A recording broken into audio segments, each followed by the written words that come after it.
all of these bills, pieces of legislation. And remember, you're repealing stuff that you did last year. You're adding on to stuff you did last year. You're fixing things you did 20 years ago that are becoming a problem now. And then you have all of these little things that turn out to be really big things that are happening at the same time, but really don't have a ton to do with the session. And so you have a couple of pieces of. But it's like the center of the universe right now. So, right. It really is. It really is the center of the universe. It's especially the center of my universe.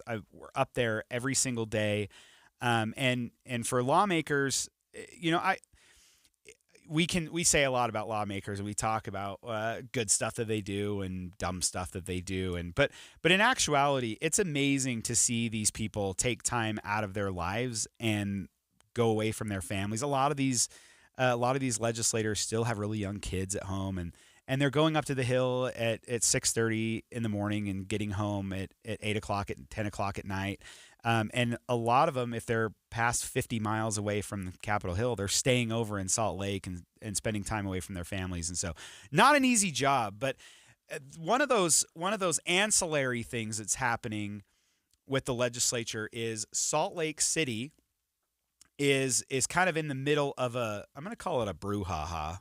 That's the best word that I can think of for it, where there's differences of opinion between the city and the state of how they manage crime and homelessness, what have you.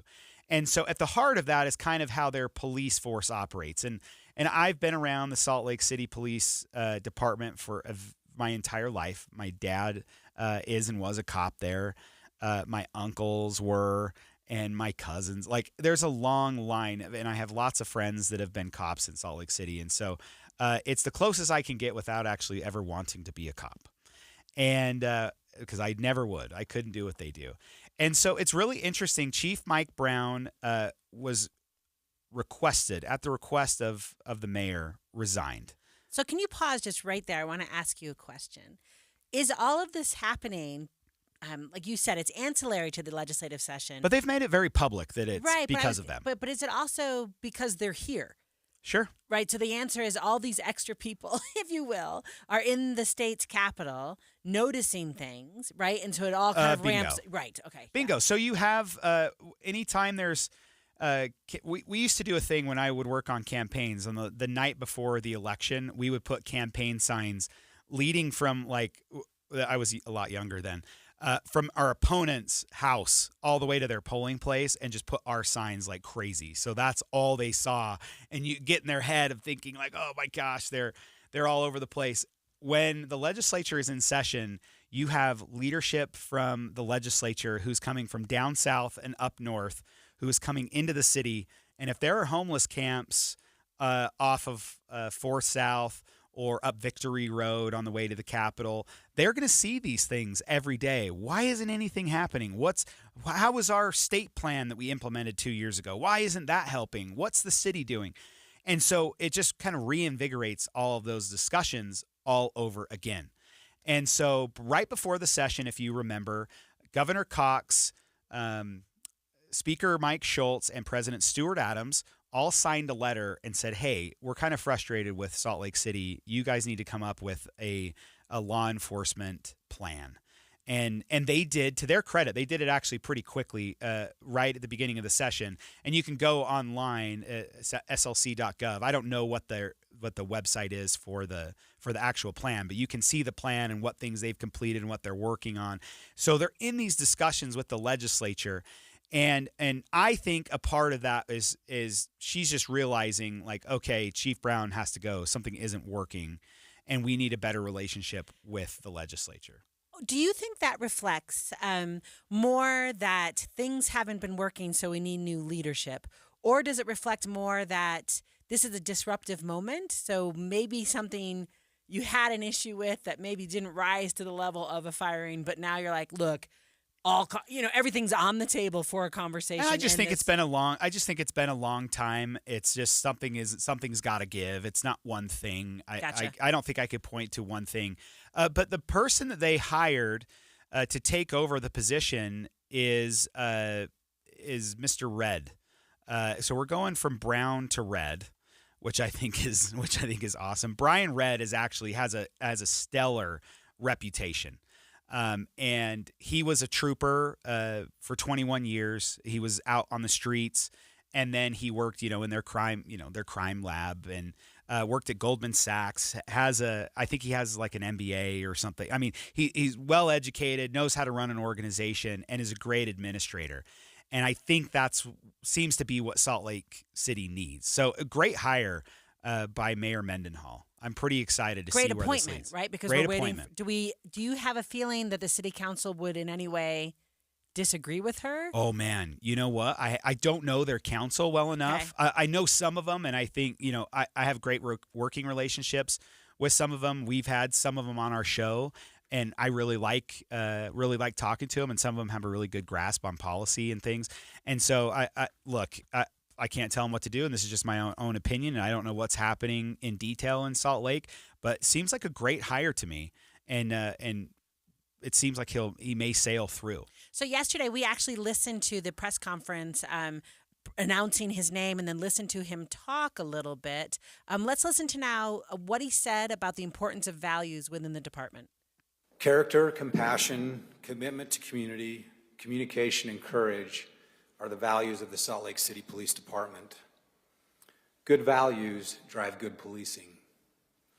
You can have great training, you can have perfect policy, but if you don't have a great culture and trust, then nothing will work well. Right there, Adam. Mm-hmm. So I think what he was talking about was the culture of the police department. And I know you said earlier you just know all these people who are in that department, so I don't mean to ask you, did they talk to you or anything like that? I just mean... I talked to them. I talked to a lot of cops. So you feel like the new police chief has a finger on, right, what any issue might be? Or Well, no, I think he hit it. It wasn't one particular thing. It was, we need someone in that department who completely changes the culture, and that culture is someone who backs their officers.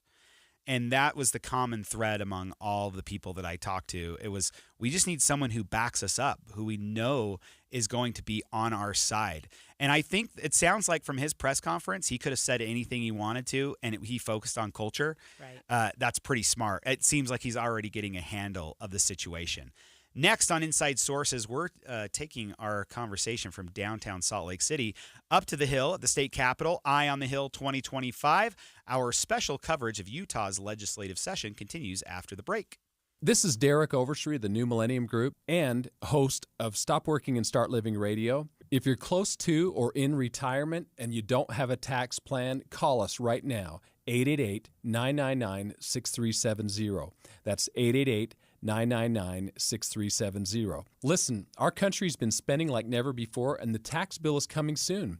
If you need an income tax strategy and a financial plan that will get you through the rest of your life, give my team a call, 888-999-6370. That's 888-999-6370.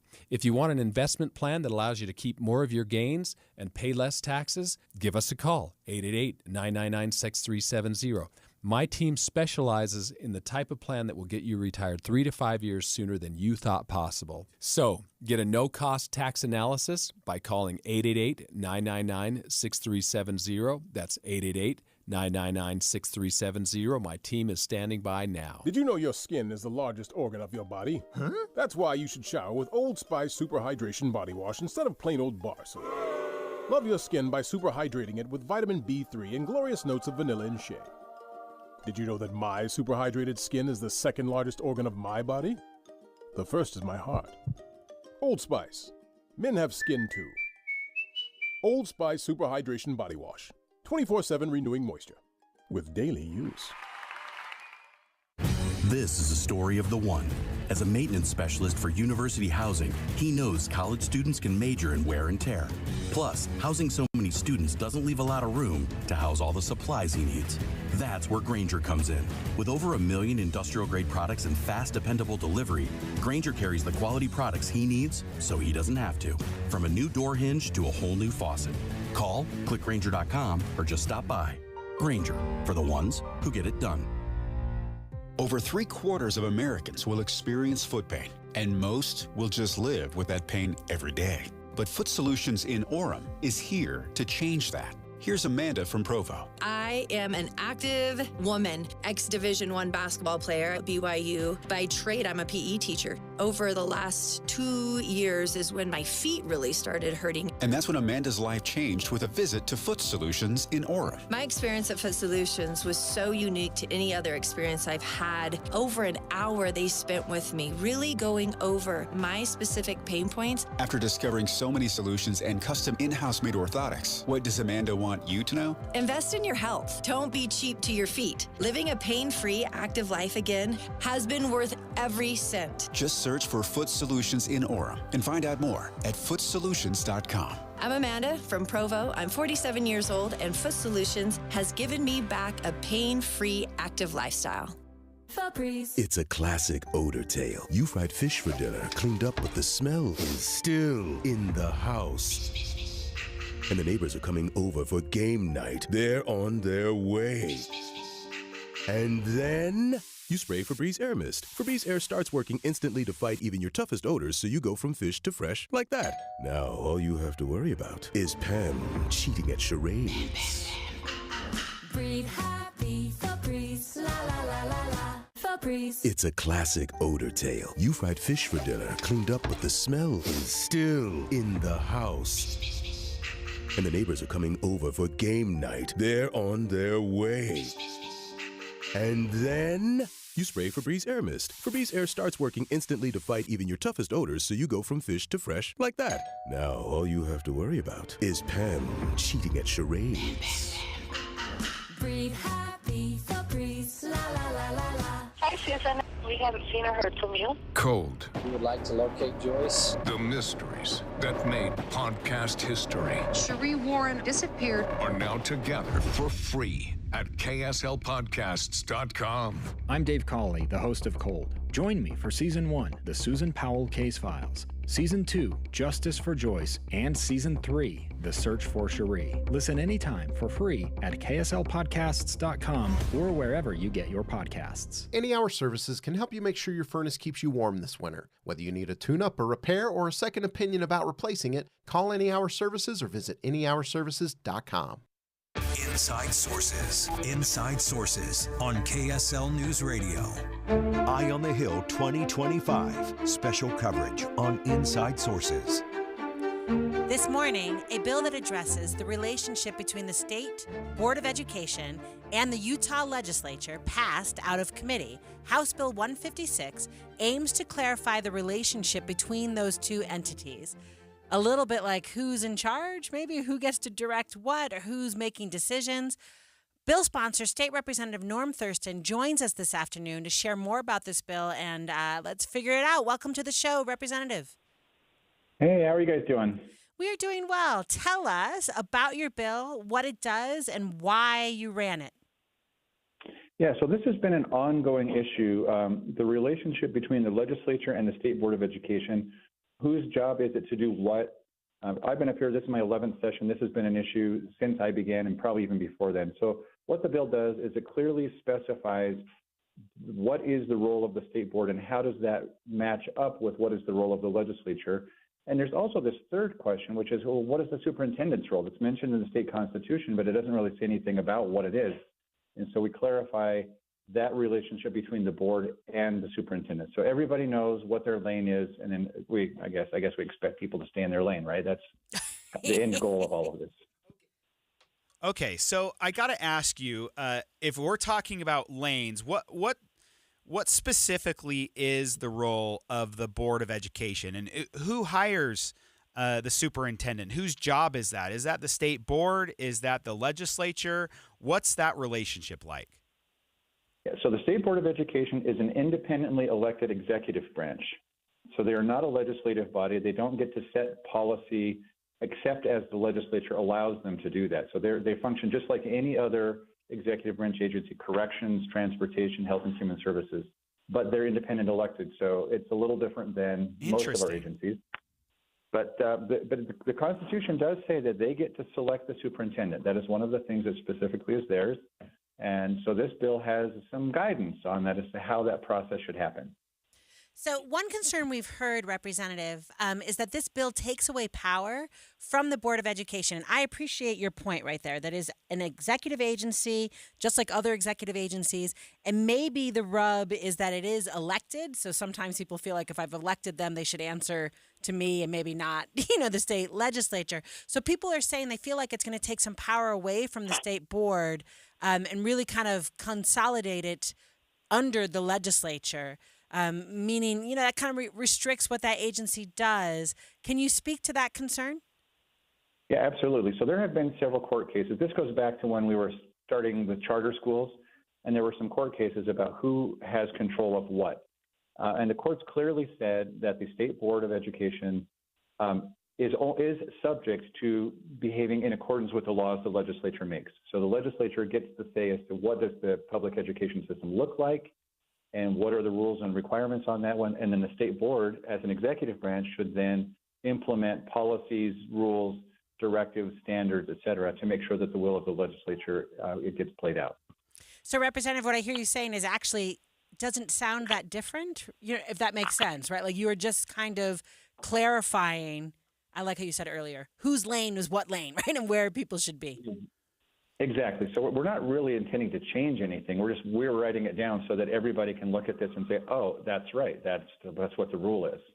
Okay, forgive my ignorance, but Representative, we were in the legislature together for a little bit, so I'm ignorant, and so I just gotta ask you this. I never have dealt a lot really with the education space, so. Tell me what the point of the State Board of Education is. If they're not a policy body and they don't run the day-to-day, the superintendent does that, what is their job? What is their function? Yeah, so they are supposed to make sure that the local school districts, school boards have what they need, that they have the financial resources, that they have the guidance, they have the proper rules, and they're supposed to enforce compliance with all of that. So we do see some areas where it does make sense to have program support at a state level instead of each school trying to figure it out on their own. So we do have some areas like math curriculum specialists, so you can have a person that can support all of the local school districts, provide that training, that assistance at a higher level. But pretty much it's the executive branch, which is here's the system, go make sure that it's running properly. And the system is mostly, for the most part, is the charter schools, and it is the regular school districts in each of the different parts of the state. Talk to me about, because I feel like Adam keeps bringing up the superintendent, so maybe I should just drill down on that too, yeah. Representative, right? So what I hear you say, and what I thought I read in the bill, so please correct me if I've got it wrong, is the state superintendent mentioned in the Constitution, but not super clear. How did you say? Their roles aren't defined. Right, the role is not defined, not super clear who they answer to. And so is it figuring out, so let me kind of ask, once there is a superintendent, is that boss? Clear? Or, well, I'm sorry, yeah, Adam, is it clear how they get there, or is that even unclear? And then when they're there, who are they accountable to? Yeah, so that's what this bill would make clear, is that the superintendent is not a power or authority unto themselves. They are an employee of the state board. They are essentially the chief executive officer for the state board. They run the day-to-day. They make sure that they do enforcement, they do compliance. State board's part-time. They don't have time to be out there investigating everybody individually, so they hire a superintendent, give them staff, give them employees, and say, you do it. And then they give them direction through board action. They say, this is our policy. Make sure that this is happening. This is our directive. Make sure that this is happening. But the superintendent does not have any independent authority other than what the legislature may give them, which is rare, or what the state board gives them through their policies and actions. Representative Thurston, I want to kind of take a step back from the bill and just talk about education in general and its relationship between, let's say, you and your district. Education seems to be one of the biggest issues. When last election with the referendums and things, education was just a huge issue. But on a normal year, during a normal session, how engaged are your constituents or constituents in general, for this could be any district? How big of an issue is education? How much do you hear from parents? Does it make a difference? Are you hearing from teachers?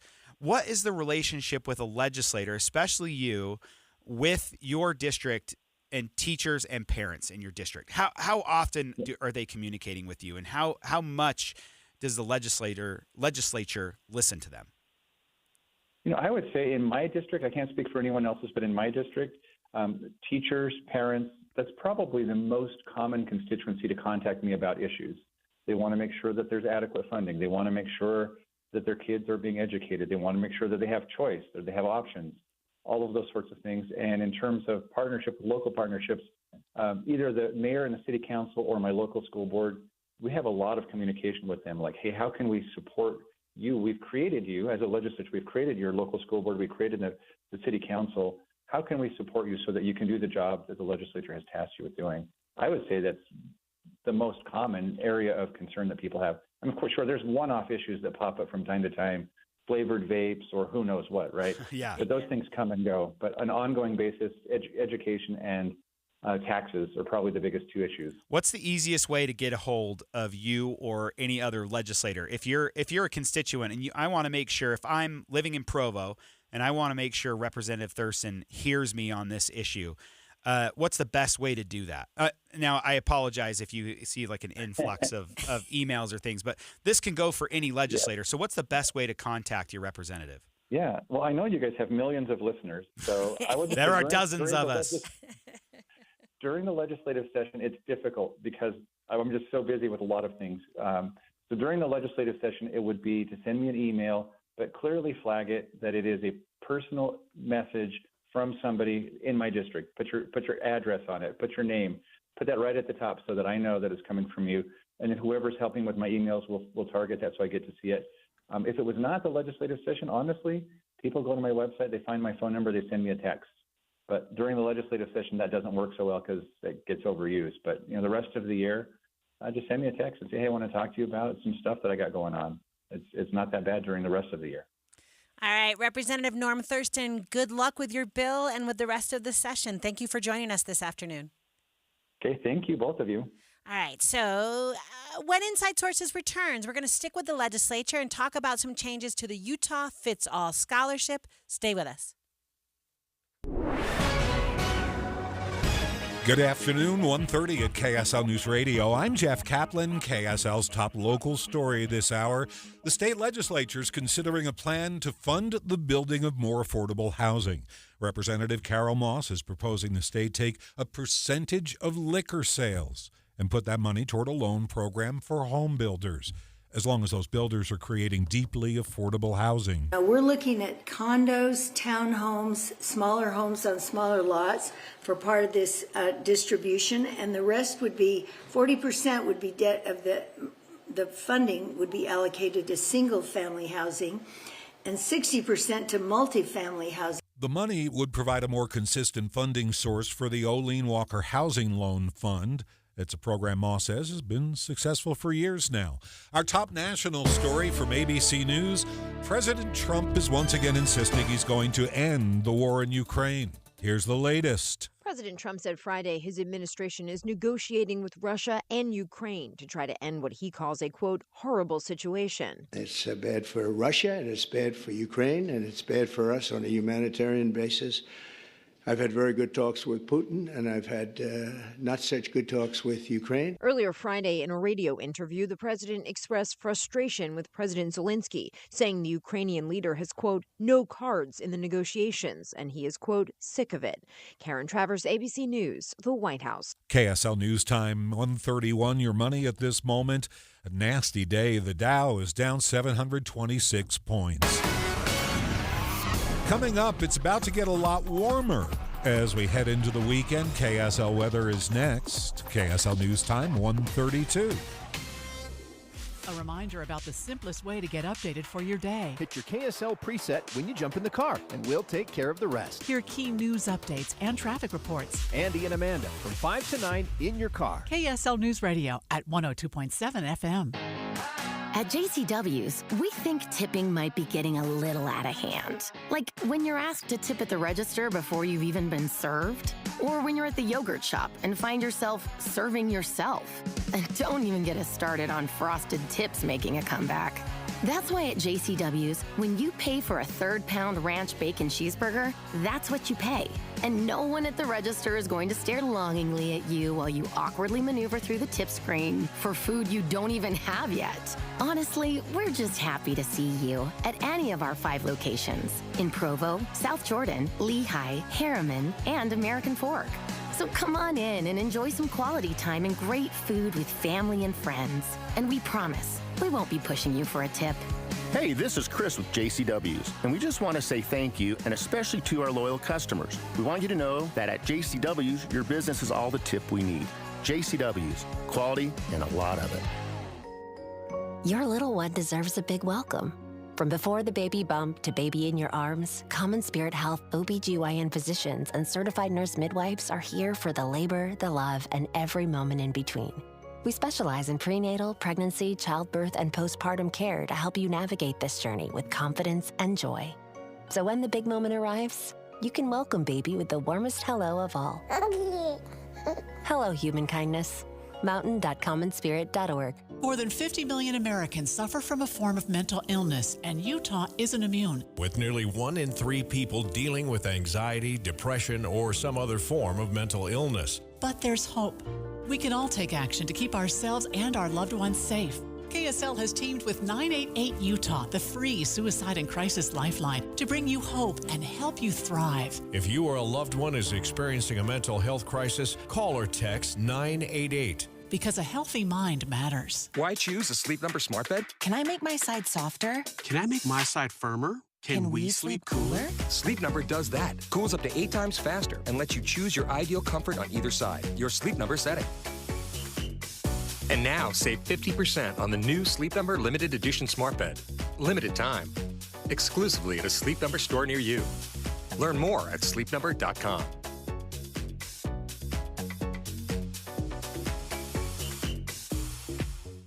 Wesley Financial Group is not a law firm. Chuck McDowell here again. Over the years, I've seen way too many timeshare exit companies pop up, take folks' money, and disappear. I just saw an ad from an exit company started by a couple of bozos that used to work for me. My advice, don't hire bozos out fire. Want out of your timeshare? Call me and I'll send you our free timeshare exit info kit explaining your options for cancellation. Call Wesley for your free kit, 800-949-1441. 800-949-1441.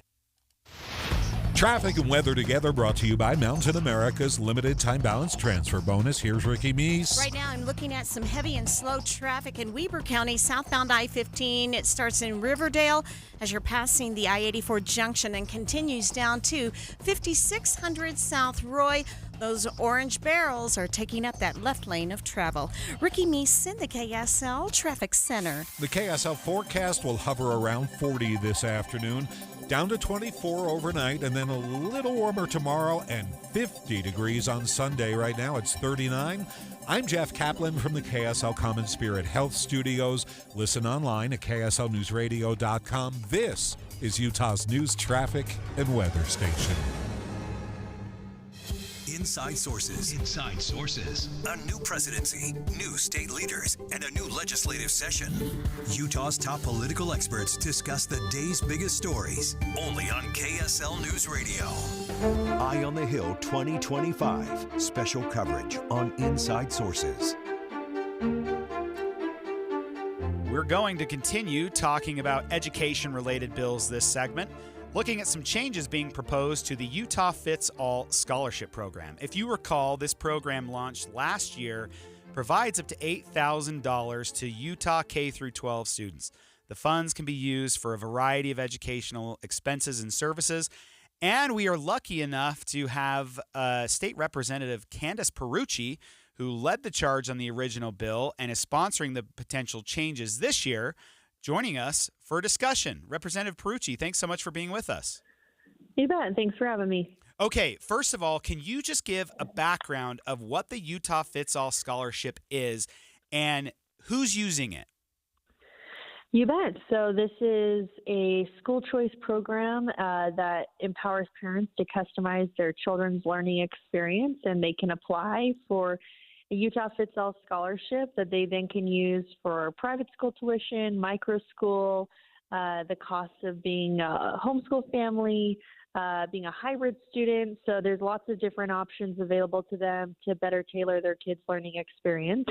We passed the bill in 2023, and then it became operational last year. So this is the first academic year that's been in place. We have 10,000 students who are recipients of the program right now, with 17,000 kids on a wait list. So that is the program in a nutshell.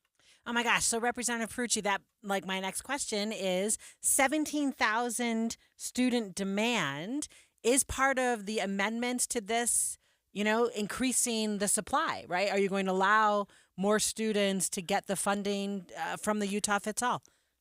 So in this cleanup bill, there is not an increase in funding. We do have a funding request that was submitted from Senator Cole Moore on this, and that will work its way through the appropriations process. But no, in this bill, this is purely the policy. There are a couple tweaks we were able to make in how we will park the money, where it's being set. It'll be in a PTIF, which will generate some, revenue in that account. But no, nothing in this bill is increasing the funding. That's something that we decide through our appropriation process, separate of the policy. Okay, talk to us about what a PTIF is. What does that mean for our listeners? Well, that's a great question. It's basically just a savings account that will generate growth. And we have this all throughout the education community, in education funding, where when you're dealing with large sums of money, so the funding for this program is $84 million. So rather than that just sitting in, say, like the State Board of Education's bank account, it makes more sense to park it in something where it'll be growing and generating revenue just from interest. And that's why we're putting in a PTIF, and I've worked with the Treasurer's office to accomplish that. But, it's not going to be an insane amount, but it will be growing a little bit. The key point of this bill is really putting some significant guardrails in place to make sure we're being good stewards of taxpayer dollars. It shifts how the program manager will operate and shifts it over to the Department of Operations within USBE, and then makes a lot of the cleanup and things that we've learned in this first year of the program being operational. All right, Representative Perucci, I do appreciate your point that it's a policy bill. I apologize, right? The money comes from. Oh, that's okay. I just want to make sure it's clear. Yeah, no, I got you. I'm wondering on the policy side of it, one of the concerns, that we were hearing from people was that like maybe a family could use it for ski lessons. Does that make sense? Or is there any, when you just said guardrails, just made me think, is this policy, as you are clarifying and you're changing things that need to be changed, are those kind of issues addressed? Absolutely. So I will tell you, in the original bill, we do give the program manager discretion establishing what an educational expense is, and we did not anticipate that they would then be approving ski passes. So unfortunately, there have been scenarios where they have approved that. So we're coming in and just drawing a hard line on what prohibited expenses are, like entertainment venues, ski passes, lift tickets, recreational equipment, clothing, furniture. Those are just some of the examples that we're making sure it's abundantly clear. No, you cannot use your scholarship for this. We're also putting caps in place on how much can be spent on extracurricular educational opportunities, and then also on PE. So we're putting caps in there to really just make sure we're being good stewards of taxpayer dollars. So I would be eligible, or my kids would be eligible for this if they attend a public school full time, but they needed math tutors or other help outside of school. Could I apply for the program for my kids and then use that money for those purposes? You could not if you were a full-time student, because that school is receiving, and we're going to get a little technical here, but that school is receiving WPU money from the state. They're receiving at-risk funding. They're receiving all sorts of funding that follows the enrollment of a student. But what you could do, so this is more for families who are choosing an alternative option to, say, like a traditional public school education. What you could do is say, hey, I really want to homeschool my kids, but I want them to go to school for math, and then I'm going to, contract out with a math tutor. You could apply for the scholarship, and then you would pay the district for the courses you were taking there, and then use the money for, say, the math tutor or other expenses you might incur. Representative Perucci, I'm sorry if I interrupted you. I do apologize. But I'm wondering, I like how you just talked about that with Adam. So sometimes the students in the school, maybe they need math, and so they go, right, and you kind of manage that subject area. Do you have a sense in your program that there are assessment, right? So are there end-of-level tests for the kids who are getting the Utah Fits All scholarship, or how Or do you leave that to parents? I'm just wondering how that works. So this is very much a parent program in that they're going to be able to customize their kids' learning experience the best. But as a requirement of taking the money, you have to do either two things. First, and this is what a lot of people gravitate to, is they will submit a portfolio of their academic year to demonstrate learning. And this is something a lot of homeschool families are familiar with. If they've ever done MyTech High, right, this is very normal to submit that. The other option to fulfill this requirement is you can take a state assessment or a norm referenced assessment, and we are seeing in some of the preliminary numbers on what people are spending the scholarship on that some of them are using it for assessments. I'll also point out that private schools already do their own assessments, and so that's something that they could provide on this. Utah is really unique. We believe that about 80% of our scholarship recipients are home-based learners and about 20% are private school families. This is the opposite of what most programs are around the country. Most of them are actually flipped, where it's 80% private school, 20% home-based learners. So because ours is so unique, that's also where we've needed to come back and make sure we add some extra layers here to ensure that the program is operating the way that we intended it to. Do you have a sense of who is using the scholarships? Like, I want to know income levels. So, are lower income kids using this? Is there any data available to show who's taking advantage? Yeah, so the program manager right out of the gate announced that 95% of scholarship recipients were in the low income category. So that's 200% of the federal poverty level or less. Oh, that's cool. And so right now it is only low income families because of the demand on this program and the funding available. It's 95% of these families are in a low income tier. Representative Pierucci, I love that what did you say? It started in 2023, but last year was our first, or this year, right, is our first academic year. So first academic year, yeah. And you're learning so much. So in like the last minute that we have with you, is there something you'd like to shout out that's really cool that you're seeing from the results? Just that I'm really excited to hear the stories from families. Again, to Adam's last question, school choice has always been an option available to high wage earners in our state. They could afford it themselves. They could go to private school, but this is making school choice a reality for our middle class and lower middle class families to be able to implement what they hope is the best learning experience for their child. So I have had countless stories shared with me, and I've had so many moms in particular who will come up at a town hall at an event and say, we are a fits-all student, and it has changed our life. And so those are what I'm so excited to hear. And really, this program, we have a great public education system, but the program acknowledges not everyone can fit into a one-size-fits-all, and we need to be able to give our kids better opportunities and more customized opportunities so that they can learn better, and that building towards their own future success. Representative Pierucci, thanks so much for being on the show. You cleared a lot of questions we had up, and congratulations on the success of the program. Really exciting to see. Hey, thank you. Okay, next on Inside Sources, more special coverage of the legislative session with a look at property taxes and education. That's coming up next. A CPA should be the first person you think of to help you get the most from your taxes. CPAs are the most qualified professionals to prepare your taxes, maximize your refund, minimize your tax liability, and tax plan your future years. CPAs are more competitive price-wise than the big box stores.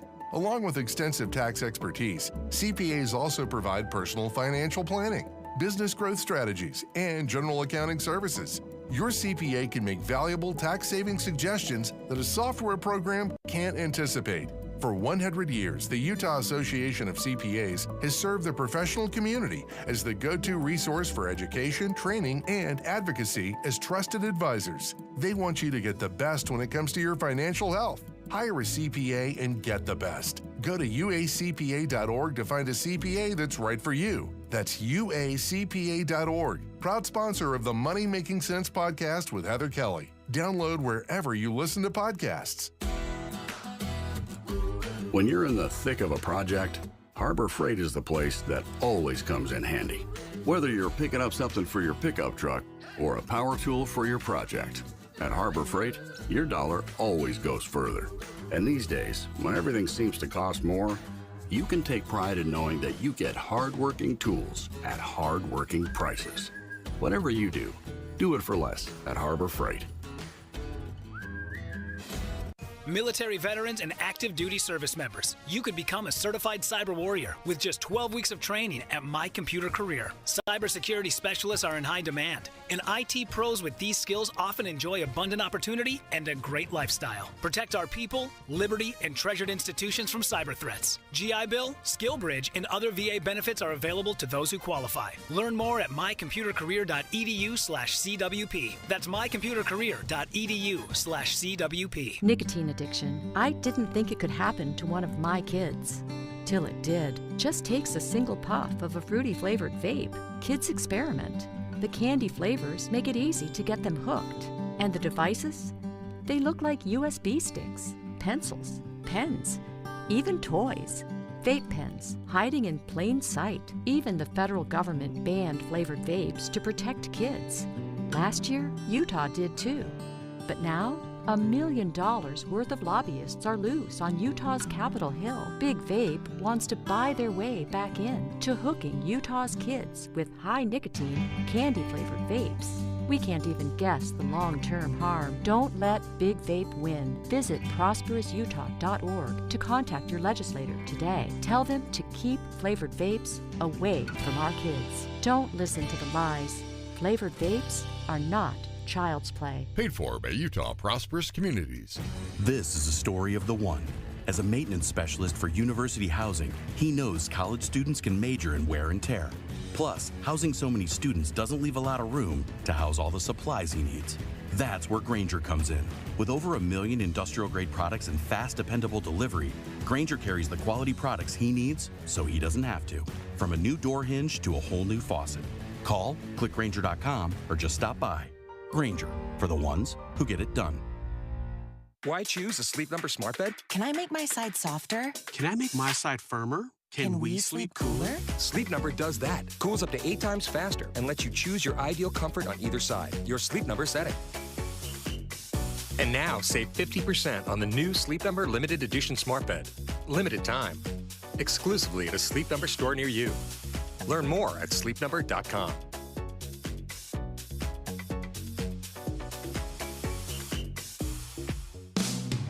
The RV party is still going on through this week only in the KZRV Mega Tent at Motorsportsland's Mill Creek store. Check out hundreds of the newest RVs, all with extended event pricing. See the latest RV accessories and enjoy exciting activities including kids movie night, RV seminars, on-site radio events, yard games, food trucks, live performances by the WMCA Masters Band, Tangent, and the youth band Goose Juice. Plus, take your last chance at over $30,000 in prizes. Event sponsors include KZRV, Owned by Cummins, Suburban RV Appliances, Lion Energy, Lippert, Utah Big Game Outfitters, Equalizer, and many more. Free admission, free seminars, and free activities. Check out motorsportsland.com for details. Adventure awaits at Motorsportsland's Mega Tent RV event through this week only. Let Motorsportsland help you get away. 4001 South State. Sure, humans can be a little weird at times, but take it from me, I'm a dog. And a person is about the best thing that can happen to a shelter pet. So if you want to learn how you can be that person, get down to your local pet shelter or visit theshelterpetproject.org. Brought to you by the Ad Council. Inside Sources. Inside Sources on KSL News Radio. Eye on the Hill 2025. Special coverage on Inside Sources.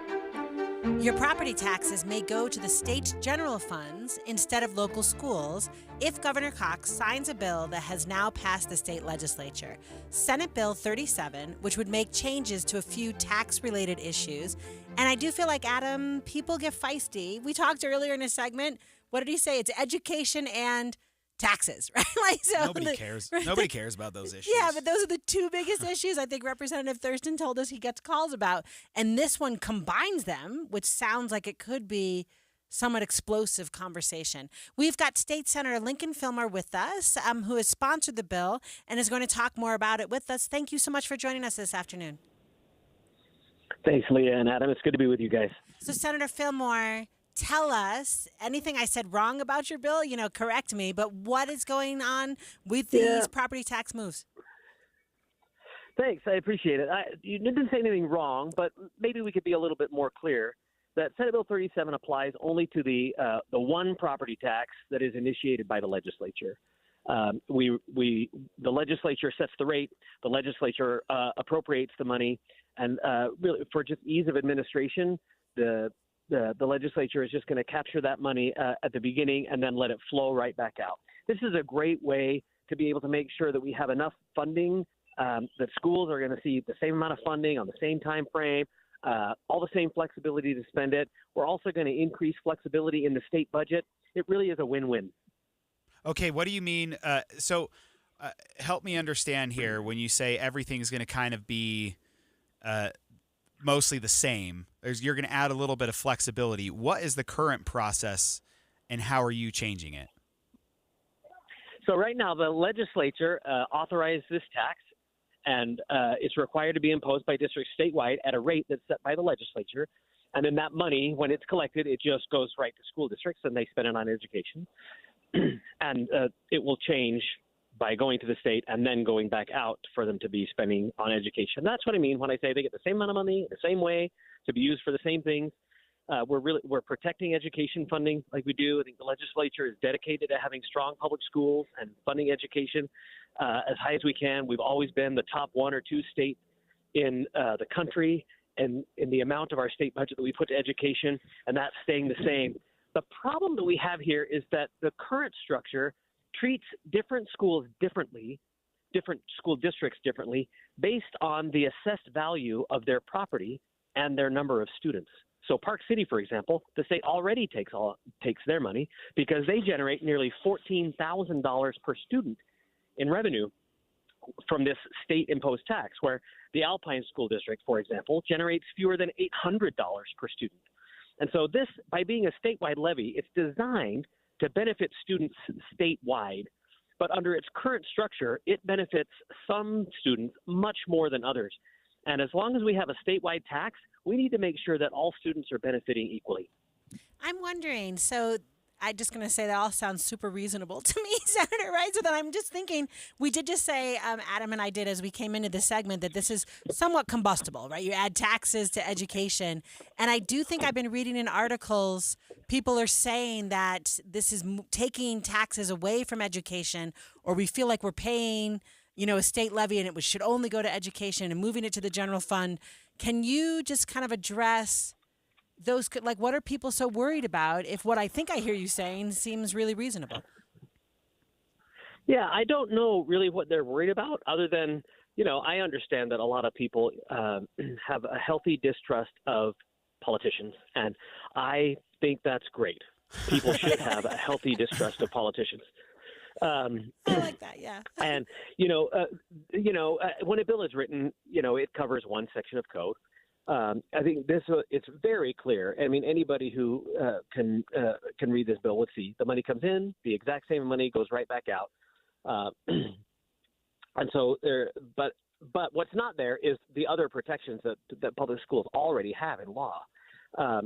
One reason why I think that some of the angst that people feel about this bill is because we've already appropriated all of this money. We passed that a budget bill. It was Senate Bill 1, right? Number 1. It was the first budget bill we passed in the legislative session, and it passed 3 weeks ago. And so this funding is already earmarked for schools. It's already going to schools. This changes none of that. It's just a structural change so that we can continue moving down the road where statewide taxes that are designed to benefit all students in the state will treat all students and all school districts equally. Okay, I want to take a step back from this bill, and I want to ask you what the legislature has done with regards to education funding over the last few years. I remember that was a big talking point of every legislator that ever runs, that they're going to be invested in education and they're going to spend more, and it's important to pay teachers correctly. Over the last few years, or since you've been in the legislature, how have you seen that change? How have you seen the weighted pupil unit, the amount of money spent per kid? How have you seen that go up? Have teachers been getting raises? How is the legislature treating our education system? Yeah, Adam, thanks for asking that. I've been the chair of the Public Education Budget Committee for the last 4 years. And we have done more in those 4 years than we have ever done for funding public schools. We've seen that the weighted pupil unit, which is the base funding amount, that's gone up by its highest percentage in history. We also gave $6,000 in compensation increases to every teacher in the state. When I started in there, Utah was at the lower end of surrounding states in teacher compensation. We now pay more for starting teachers in Utah than any state that touches us in the Intermountain West. And we are in the top half of the country as a whole. And I think it's well known that because Utah has a low tax base and a lot of kids, that per student funding in Utah is on the lower end comparatively to other states. But we spend that money so wisely. We have the greater percentage that goes to teachers and teacher compensation, a greater percentage that goes to classrooms to fund actual instruction, while we spend less than other states on administration. And I've been proud to lead that effort. Okay, I'm really glad you said something about that, because one of the criticisms I hear about education, and I said this in a previous segment, when I was in the legislature, I did not get involved in education. It was like a federal representative getting involved in Social Security. It's like the third rail. I'm like, I'm not touching that. And so I want to understand a little bit more when you said we spend a smaller amount on administration than anyone else, because it seems like when I'm up around talking to folks and ask their criticisms on the educational system, they bring that up the most. Of your talk, we spend too much on administration. I hate to do this because we only have like 30 seconds left. Yeah, hard answer. But can you expound on that a little bit? Sure. It's true that we can always do better, and I would love to see more dollars go from administration into the classroom.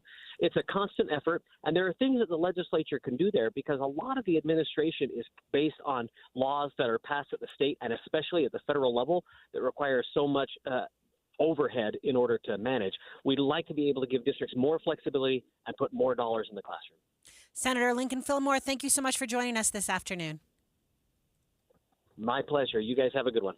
So coming up in the second hour of Inside Sources, let's take a look at some national stories, including one from my home state of New York about the embattled New York City Mayor, Eric Adams. We'll be back.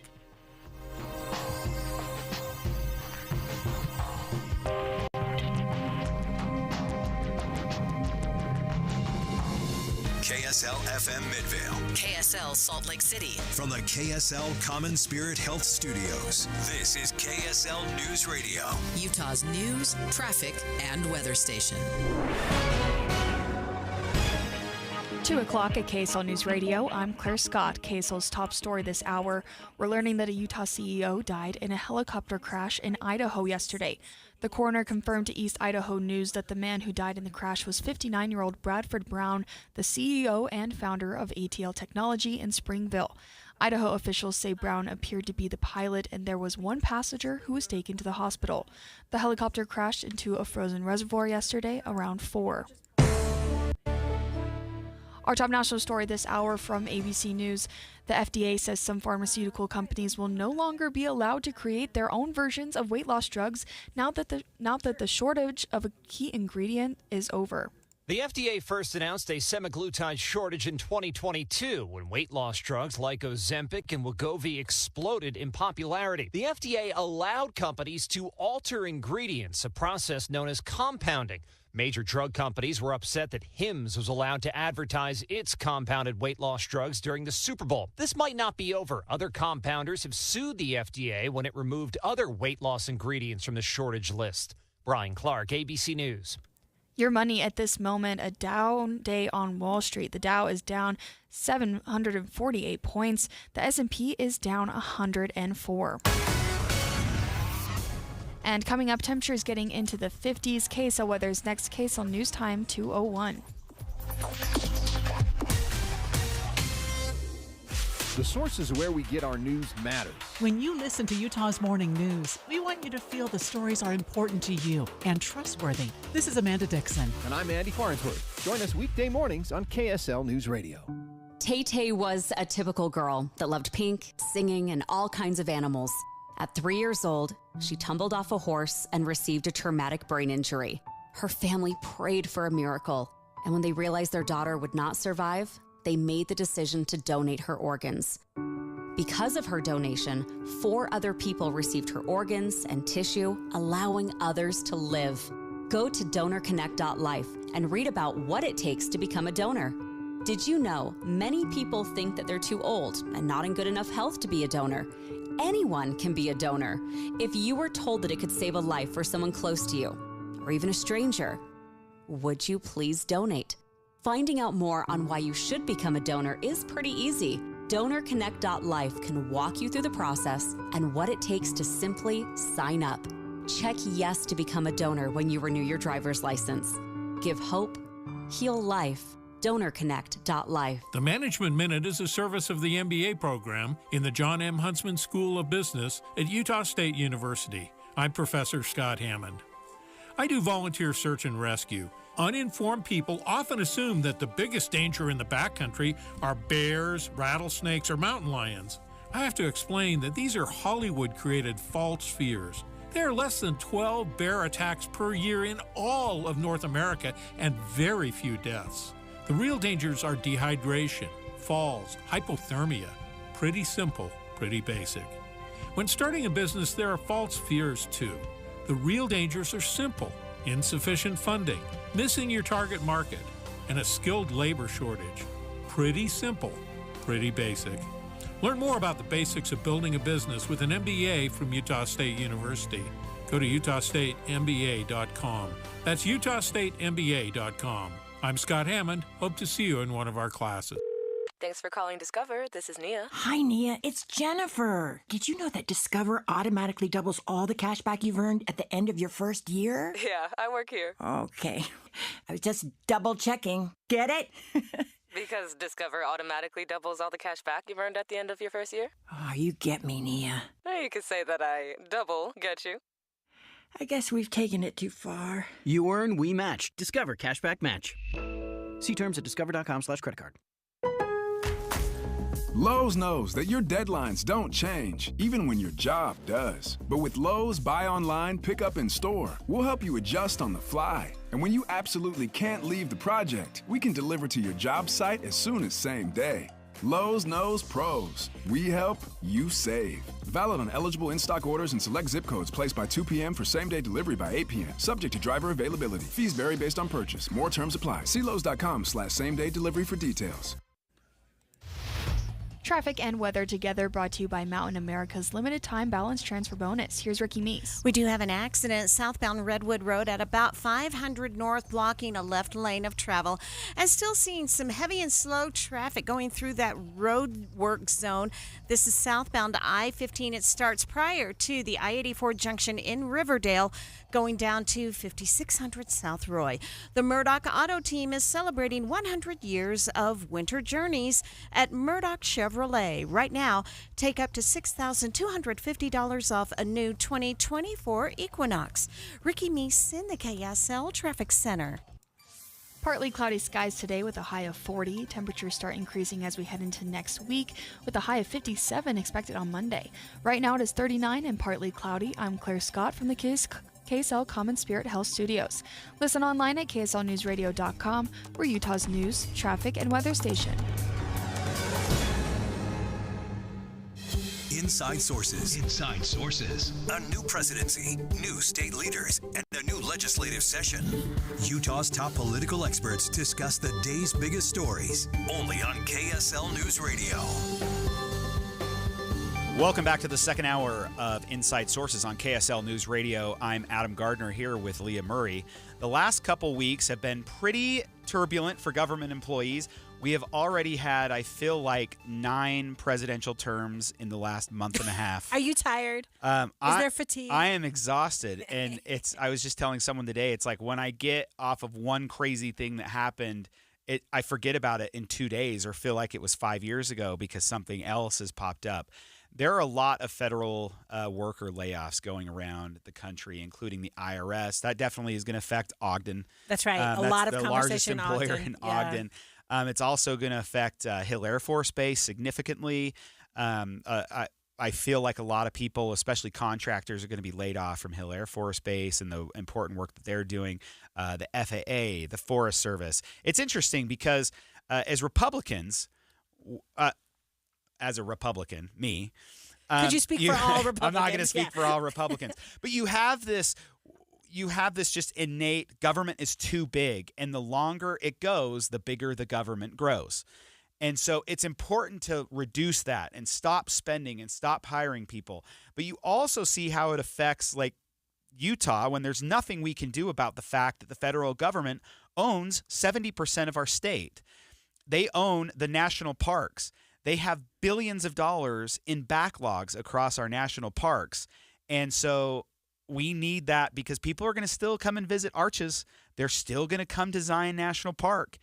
And when you don't appropriate money to fix bridges and walkways and walls that hold up mudslides and dig out washes and do public restrooms, it becomes a problem and it becomes unmanageable. And I know that Elon Musk's style is, when I read his biography about SpaceX and Tesla, he would say you cut everything possible and you have to add 10 to 20% back. And if you don't add 10% back, you didn't cut enough. So keep cutting, keep cutting. So we're not, obviously, he's never factored in like the human element here. He's never cared about people's jobs or their livelihood. And that's just him. Like everyone knew that about him going in. He's very public about that. And so we're seeing that right now as every federal worker who has not hit their year probation point is fired. They're done. You also, under federal law, I believe it's this way for the Department of Defense and could be elsewhere, where if you've been with the Department of Defense or an Air Force base for 15 years and you get promoted and you are now a manager, you have a year probationary period, and those people could be all on the chopping block too. So you're losing not only your brand new people that haven't been fully trained yet, but you're losing a lot of your experienced people. And then a ton of the experienced people took the buyout that are just, I'm going to leave and get paid until September. These layoffs could be coming to the Department of Defense. Yeah, I might want to push right there. So Defense Secretary Pete Hegseth has told the Pentagon that they have to develop plans to cut 8% from the defense budget in each of the next 5 years. So that's $50 billion a year.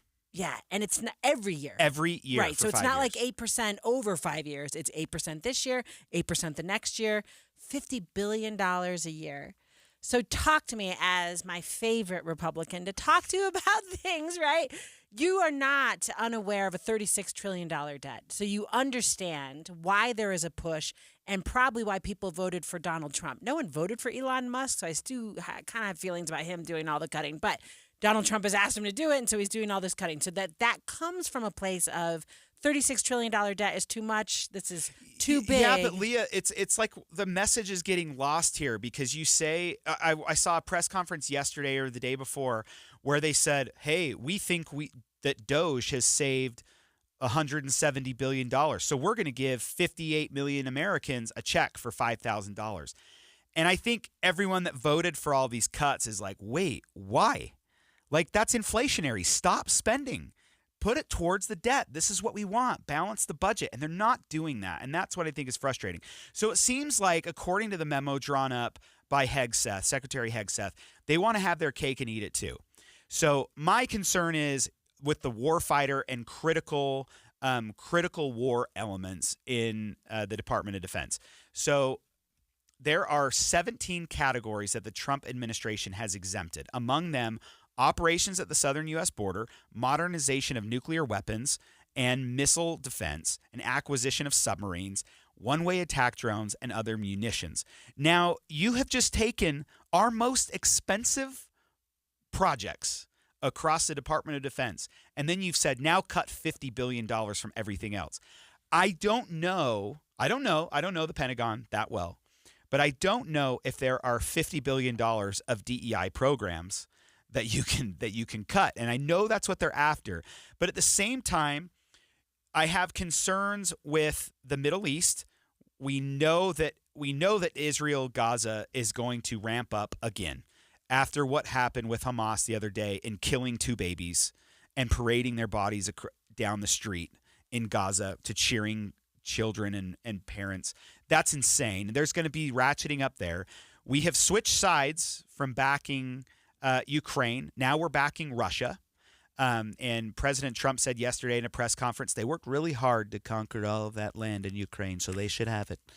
And in my perspective, I'm like, well, if Hitler worked really hard to conquer France, then maybe we should have given it to him. Like that logic doesn't it makes sense to a lot of people. It doesn't make sense with me. So if that's what you voted for, great. And I'm not critiquing that necessarily, but you also have China, who is watching us like a hawk, waiting to see what we are going to do. If we are going to cut $50 billion a year for the next 5 years. This would be the moment to take Taiwan? You would wait maybe 2 years. Okay, right. 2 years, they're going to cut $100 billion from their budget.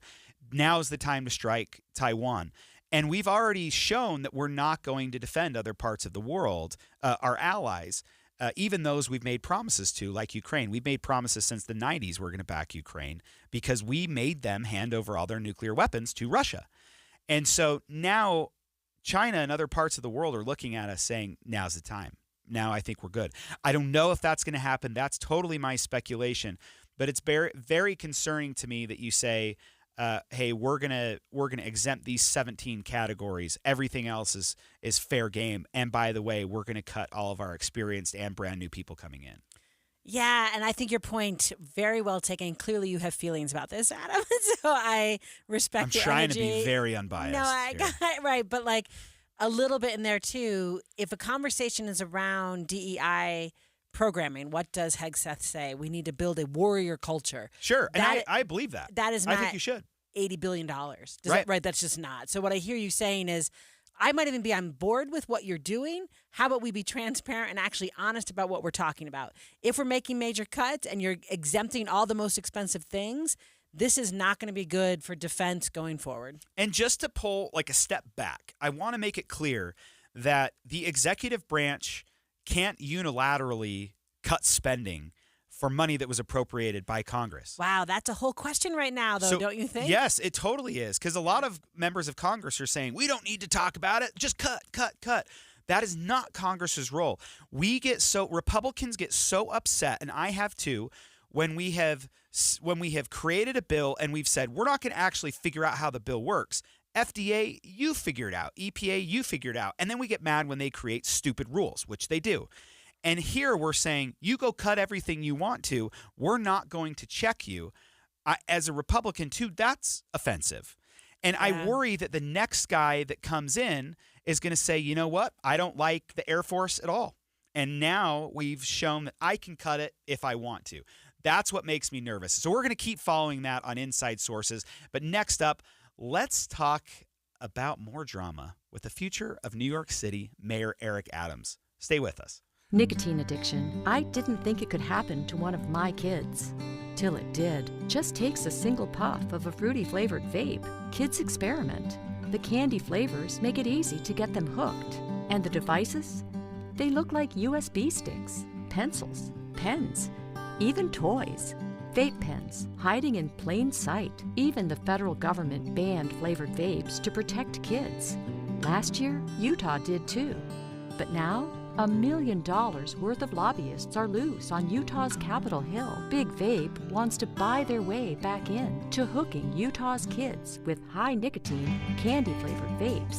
We can't even guess the long-term harm. Don't let Big Vape win. Visit prosperousutah.org to contact your legislator today. Tell them to keep flavored vapes away from our kids. Don't listen to the lies. Flavored vapes are not child's play. Paid for by Utah Prosperous Communities. If you're in the house and put a hand near a window, it shouldn't feel cold. But if it does, you need to call Advanced Window Products, because right now you'll get an extra $2,500 off on 10 windows or more. We're talking about the best windows in the world. And to the naked eye, all glass looks the same. But when Advanced Windows installs your triple-coated, argon-filled and sealed double-pane insulated glass and custom frames, your energy bill is going to plunge winter and summer, and your home gets a fresh new look. They'll create frames in any style and color on windows built right here in Utah. They're meant for Utah homes, so buy local with an additional $2,500 off if you call now. Advanced Window Products has options for any budget, including 60-month, 0% financing. So save on that heating bill and lock in the $2,500 off. You don't even have to pay now. Just make the call. Advanced Window Products, 801-850-9100. It's 801-850-9100 or go to advancedwindows.com. At Intermountain Children's Health, we've created a bold plan called Primary Promise to build the nation's model health system for children. Help us achieve this once-in-a-generation vision so together we can bring the world-class care of Primary Children's Hospital closer to home for every child in our communities. For more than a century, Primary Children's has kept the child first and always. Join us for the next 100 years. To learn more, visit primarypromise.org. It doesn't matter if your only neighbors are wildlife or just wild in general. If you work from home, or work is technically at home, every homeowner can save money by getting a ThermWise home energy plan from Enbridge Gas. Discover ways to make your home more energy efficient and apply for rebates if you purchase any energy efficient appliances. Schedule a home energy plan from Enbridge Gas at thermwise.com. Most RV dealers are already calling it quits on show season pricing, but at Bish's, we're just getting warmed up. We've extended better than show pricing now through Saturday at Bish's RV of Salt Lake and American Fork. We're bringing you one more week of better than show pricing on our entire new and used inventory, not just a few select models. And we're not talking about just one lot of epic offers. Get better than show pricing at both Salt Lake and American Fork locations. Find pricing starting as low as $139 per month on approved credit and make 0 payments until May OAC. Plus, all remaining new 2024s are on clearance. You'll also get a free 1-year RV Fix membership with every RV purchase. Your fast track to RV service repairs. And Bish's is the only place to shop the full line of Wayfinder RVs. Start shopping the best deals now at bish's.com/Utah RVs during the extended Better Than Show pricing sale. Now through Saturday at Bish's RV in Salt Lake and American Fork, where memories begin. OAC based on 20% down, 8.99% APR for 180 months. Document numbers 84832, 84308. Subject to prior sale. See delivery details. Deal number 822B426B. Hi, Susan. We haven't seen or heard from you. Cold. We would like to locate Joyce. The mysteries that made podcast history Cherie Warren disappeared. are now together for free at KSLPodcasts.com. I'm Dave Cawley, the host of Cold. Join me for Season 1, The Susan Powell Case Files, Season 2, Justice for Joyce, and Season 3, The Search for Cherie. Listen anytime for free at KSLPodcasts.com or wherever you get your podcasts. Getting help with electrical repairs is easier than you think. All you have to do is call Any Hour Services or schedule an appointment at anyhourservices.com. No one helps more homeowners than Any Hour Services. Dave and Dujanovic. If you're driving to work or you're driving the kids to a soccer game, we're your in-car companions. People will come up to me and say, "Oh, I talk to you every day. You don't realize it because I'm talking at the radio, but I talk to you every day." Listen for Dave and Dujanovic 9 to noon on KSL News Radio. Inside Sources. Inside Sources on KSL News Radio. The drama over the future of New York City Mayor Eric Adams continues. So, Adam, I want you to just go east with me for a minute back to my home state of New York and talk about some, let's just kind of talk about this. So, New York State's Constitution, earlier in our show, we had a conversation about Mayor Mendenhall, so the mayor of Salt Lake City, being advised by the by the Utah government about how to manage her city, right? We were saying earlier the governor and the state legislature wrote a letter to Mayor Mendenhall and said, get your act together. And that's going to happen with the biggest city, the capital. There's going to be some friction there. That's right. So here's the fun piece of New York constitutional history is that the New York Constitution gives the governor authority unilaterally, no checks and balances, to fire any mayor of any city in that state. For any reason? For any reason.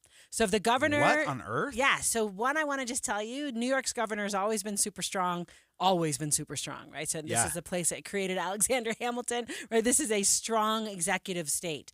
And so, for any reason, unilaterally, the governor can fire any mayor. I want to be clear, like the last governor who tried to do it was FDR, because before he was president, he was governor of New York State, and didn't actually finish. So it didn't go all the way through. So it's not a power that New York governors play with, right, or that they use a lot. But in the Constitution, they have the power to do it. So let's talk about why we're talking about this.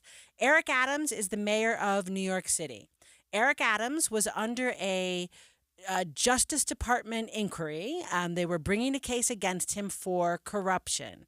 The Justice Department told, let me just kind of say this allegedly, because Eric Adams says this never happened, but the Justice Department has dismissed the charges against Eric Adams, and everyone believes it to be the case that Eric Adams told the Department of Homeland Security that he would implement the Trump immigration rules, right, that President Trump is looking for, in a quid pro quo for having those charges dropped. So again, let me be clear.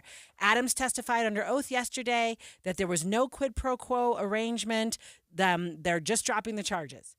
But everyone in New York City feels like this mayor is now beholden to President Trump. And just in case you don't know politics, people in New York City really didn't vote for Donald Trump in 2024 or 2020 or 2016. So their conversation basically is, in the city, we don't have faith in our mayor. We think the mayor is now beholden to the president of the United States. We want an independent mayor. And so they turn to the governor of New York State and they say, we would like you to fire him. This is, and by the way, for the record, Donald Trump's a Republican. Eric Adams is a Democrat. Kathy Hochul, who's the governor of New York, is a Democrat. So you've got, partisanship is not necessarily playing a role in this. Let's listen to New York Governor Kathy Hochul's, what she said yesterday about what's going on. After careful consideration, I have determined that I will not commence removal proceedings at this time. My strong belief is that the will of the voters and the supremacy and sanctity of democratic elections preclude me from any other action. So she's not going to fire him because she believes the voters chose him and they can choose somebody else in the next election. But she also said she's going to be paying attention. Those who argue just go and remove them fail to appreciate there is a process involved, due process, the length of the process, and the impact that such a process would have on this city. So she's going to increase oversight over the mayor and City Hall. This is huge. So I just want to say, Salt Lake City has issues, right, with Utah. We kind of talk about that. We talked about it earlier. New York City has issues with the entire state of New York, right? And I am someone who grew up in upstate New York, right? So when I moved here, I would say, I'm from New York. Everyone assumes you're from Manhattan. And I would say, I am not from a Friends episode. I actually grew up in upstate New York. So there is all sorts of fun drama here about how much the governor should be telling that mayor what to do. Kathy Hochul's from Buffalo, right? Most of our governors come from New York City because it's such a big voter base, but she's actually from Buffalo. And she wasn't elected at the beginning, right? So she was lieutenant governor, and she came in when Andrew Cuomo got kicked out of office. That's right. We have a lot of fun, corruption in the state of New York and our politics. Chicago mayor is a New York governor. That's right. So that governor, she was the lieutenant governor. She does get elected though, right? So so she runs a race after that and is now duly elected under her own, merits. But she's upstate New York, telling New York City how to behave, telling the city council and the mayor. So everyone might be on board with you should be watching Eric Adams. This feels sketchy, but also the city council is now coming under her purview. I think this is kind of interesting because I've been trying to figure out what residents of New York City think. Would they rather have their mayor, who was multiple advisors to Mayor Adams, including police commissioners, everything else, have all resigned because this administration is so corrupt, okay? And a lot of them are facing charges. And Mayor Adams is basically lobbying on behalf of, I believe it was the Turkish businessmen and the government of Turkey. He took multiple free flights. Allegedly. Right. So he took all these gifts and free flights and payments from Turkey. And so he got into hot water with the DOJ. And then the DOJ, Trump's Department of Justice, told the special prosecutors and told the Southern District of New York, that's the big office, Southern District of New York, hey, you need to drop these charges. And everyone was saying no. Yeah, and then they resigned. He is corrupt. Right. So they would rather resign instead of dropping these charges. Right, because the DOJ was looking for somebody. So basically, the DOJ comes to an agreement with Eric Adams' lawyers to drop the charges, but someone has to sign off on it. And no one in the Southern District. The Attorney General could. Can't they sign off? I don't know. I feel like they didn't ask her, right? So in the story, they are looking for some attorney in the DOJ to put their name to it. Sure. And person after person after person resigned. So it's not just in Eric Adams' administration. Like, we have now wiped out. And they're good. Like, a lot of these guys are good Republican lawyers. Yes, they were conservative lawyers. Conservative again, that have been there since Bush. Right. And so they're, anyway, it's gotten very interesting. And so I have been wondering, does a citizen of New York or New York City, would they rather have their corrupt mayor beholden to Turkey, a foreign government, or Donald Trump? Or to Governor Hochul. Or to Governor Hochul. Because now you add that layer to it. I feel like they're more ashamed that he will do the bidding of Donald Trump than the Turkish government.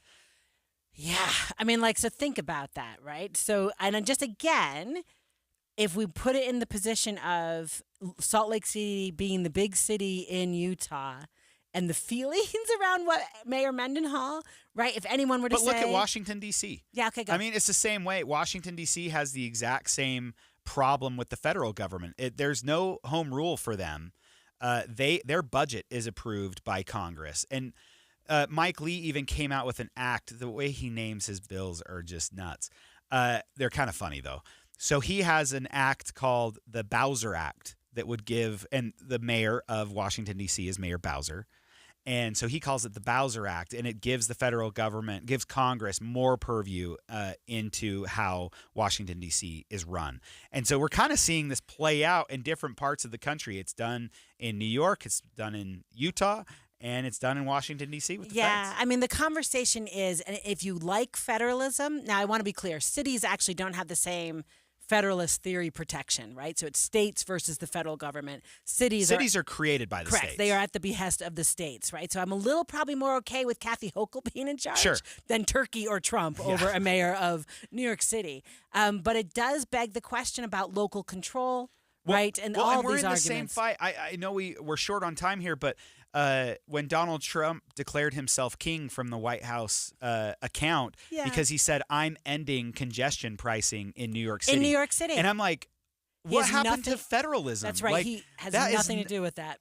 New York can be crazy, and I want them to be as crazy as they want to be, as long as Utah's not. That's right. That's the whole point of federalism. And so it's interesting to see us kind of move back on that. All right. So next up on Inside Sources, the future of the United States Postal Service. What did you just say? President Trump declared himself king on social media. He's now going to be king of the UPS. More on that next. Good afternoon, 2:30 at KSL News Radio. I'm Jeff Kaplan. KSL's top story at this hour. Breaking news on KSL. Hamas is sending another body to Israel. This time, they say it really is the remains of a mother of two killed in captivity. Yesterday, Hamas said that Shiri Bibas was in the casket, but it was the remains of an anonymous person. As fury grew in Israel, now comes this announcement of another body being returned. CNN reports the second body is now in the hands of the Red Cross. A tax credit for child care facilities. That's the proposal if Utah child care facilities add on to their buildings to accommodate more children. Representative Jason Thompson says his bill addresses the supply side of child care, which hasn't received as much attention. We're meeting 14% of the need in the state. We can do better. A bill to allow for this tax credit passed in committee today. Thompson said that this could not only benefit families struggling to find child care, it could also bring the state more income tax dollars by allowing more people to work. On Wall Street today, your money at this moment, rough day. The Dow fell 748 points. Coming up, some warmer weather for the weekend. KSL weather forecast is coming up next.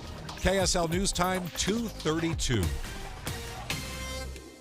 Mornings are for recharging. And they're for starting your day right. We volunteer to join you in the car. Get news and weather at 102.7 FM during the most important part of your day. Andy and Amanda, each morning between 5 and 9 on KSL News Radio. Tim Jr. here from RGS Exteriors, and I'm proud to tell you we don't lay off employees when things get tough. During the pandemic, we didn't let one of our installers go. Instead, we had them clean and remodel our offices so they could still get paid. Remember the 2008 housing crisis? It was a financial nightmare for even the biggest contractors. Still, we didn't lay off a single worker. Nope, we sacrificed profits to keep paying everyone. Look, when the economy's down, most contractors are quick to lay off their workers. It's the easiest way to save money when times get tight. But at RGS Exteriors, we're loyal to our people. You know why? Because it's the right thing to do. People first. People always. That's the RGS way. For gutters, siding, windows, and more, call RGS Exteriors at 801-280-3110 or visit rgsexteriors.com. That's rgsexteriors.com, 801-280-3110.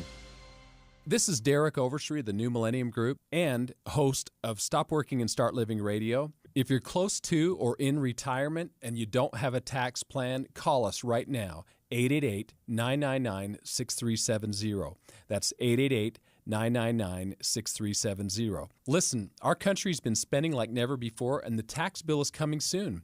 If you need an income tax strategy and a financial plan that will get you through the rest of your life, give my team a call, 888-999-6370. That's 888-999-6370. If you want an investment plan that allows you to keep more of your gains and pay less taxes, give us a call, 888-999-6370.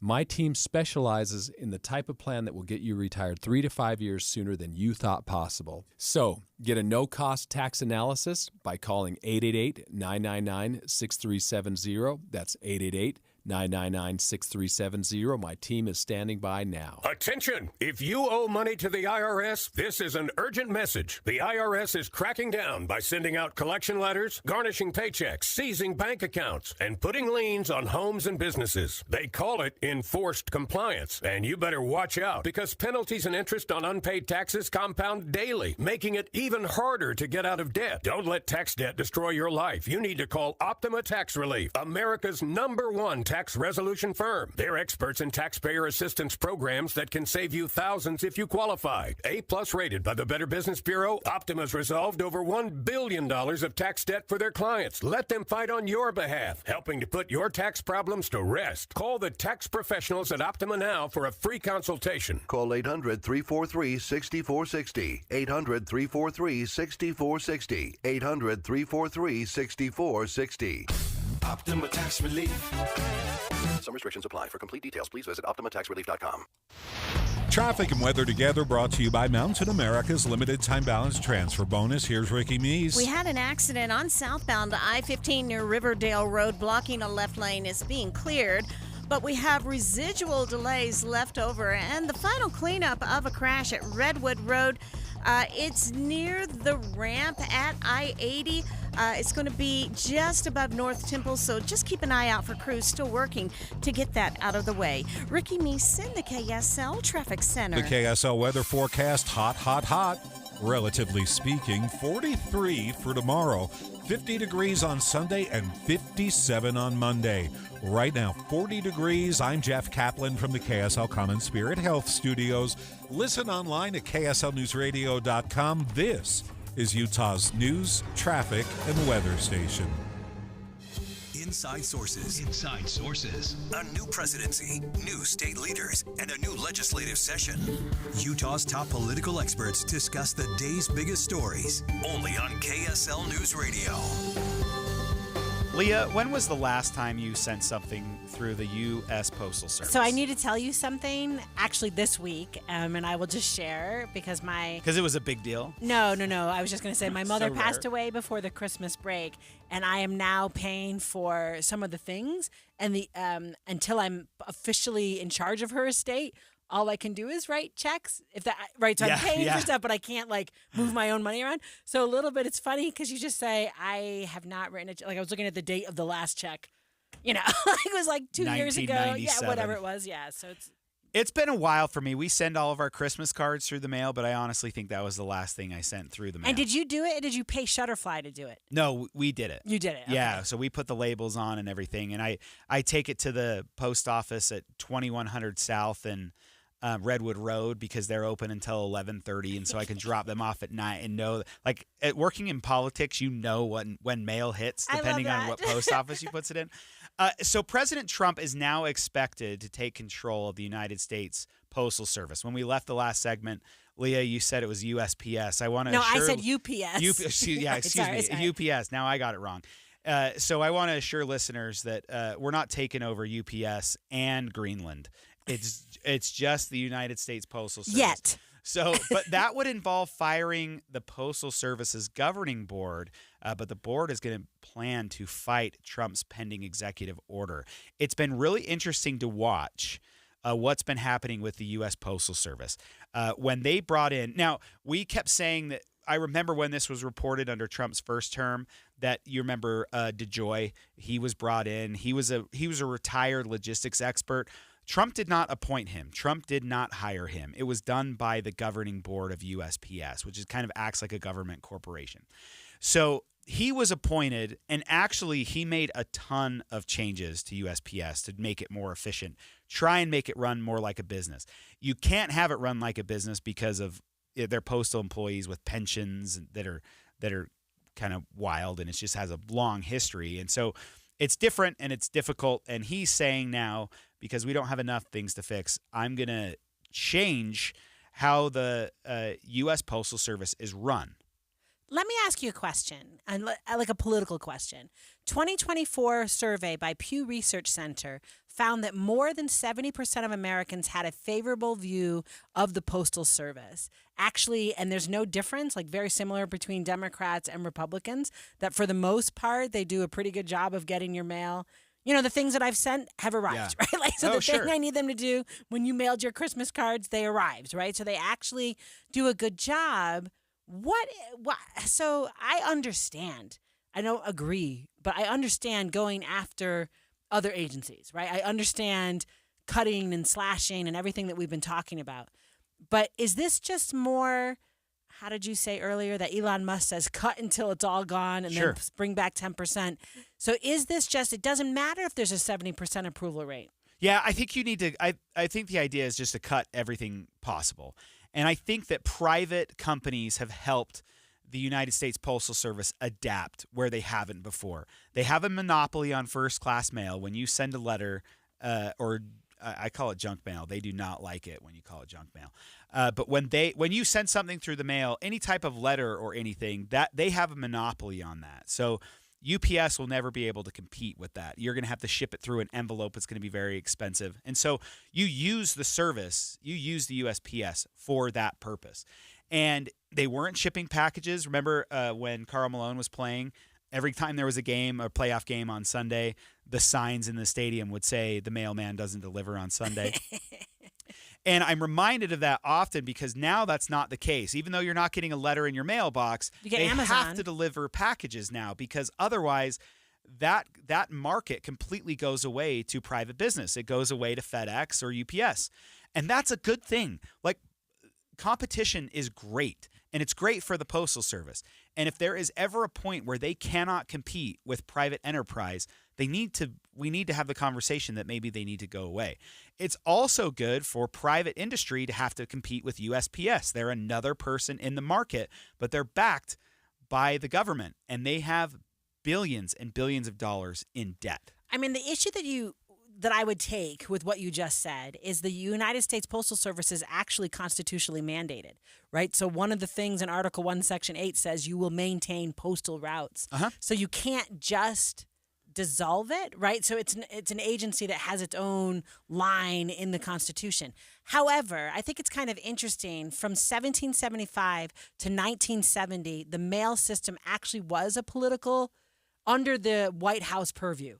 Okay. So for most of its history, that's where it lives. So you wanted to appoint appointing the Postmaster General. It was a plum job, or I'm going to appoint the Postmaster of Salt Lake City, and that was a patronage job. That's right. And presidents would anoint they're friends. It's like an ambassadorship. Yeah, you so- donated a ton of money to my campaign, you become postmaster. That's right. And in 1970, we moved away from that, trying to basically say, let's not have this be a patronage position.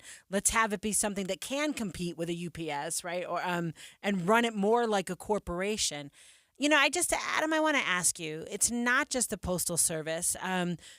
Recently, we learned that President Trump has fired all of the Biden appointees to the Kennedy Center. And not only did he appoint all of his friends, so now there's all Trump loyalists on the board of the Kennedy Center, but he's the chief. He's the chair of it. He's the chair of it. That's interesting. So what did you say? Not like we don't have other problems to solve, right? Yeah. So it's like now I'm going to be in charge of what plays and arts get put on at the Kennedy Center, and I'm going to be in charge of the mail.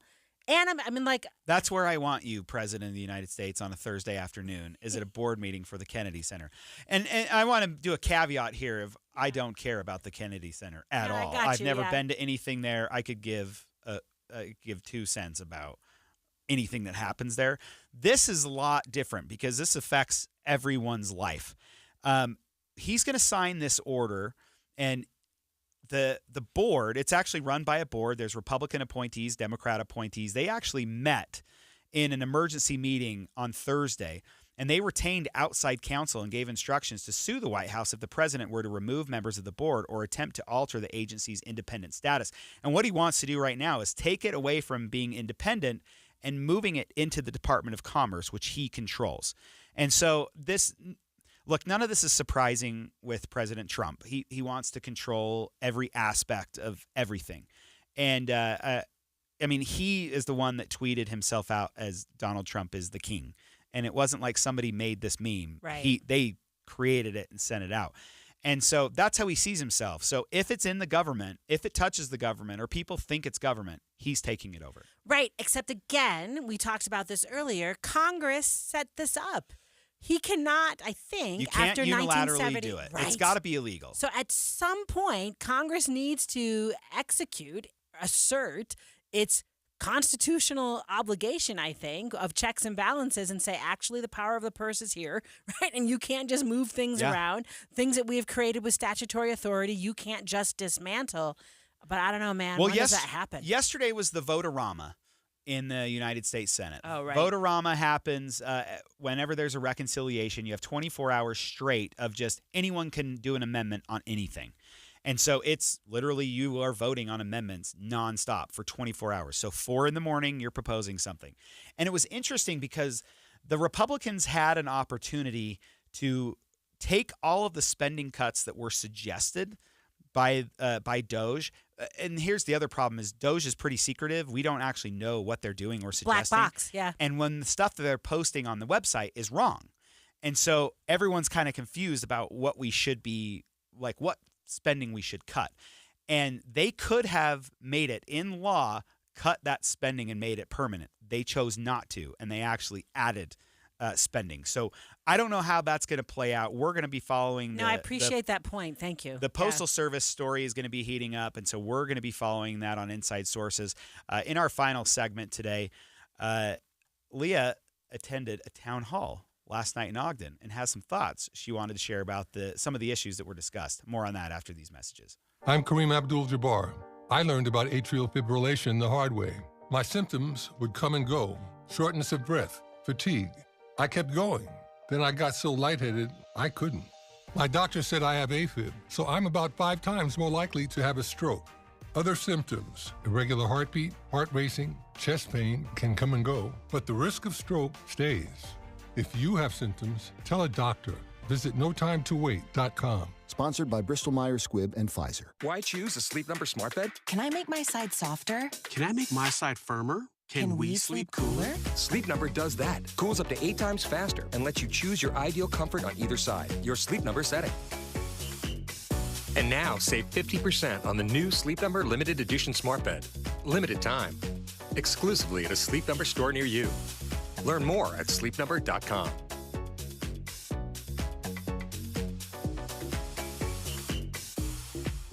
Attention homeowners, it's Freeberary at Yes Air Conditioning, Heating, Plumbing, and Electric. Get a free furnace and smart thermostat with the purchase of select new cooling systems. That's right, purchase a new system from the pros at Yes and get a furnace and smart thermostat absolutely free. We offer expert technicians, flexible payment options, and our exceptional service guarantee, ensuring your peace of mind. Request your complimentary consultation from Yes today. Call now or visit theyesmancan.com for details, terms, and conditions.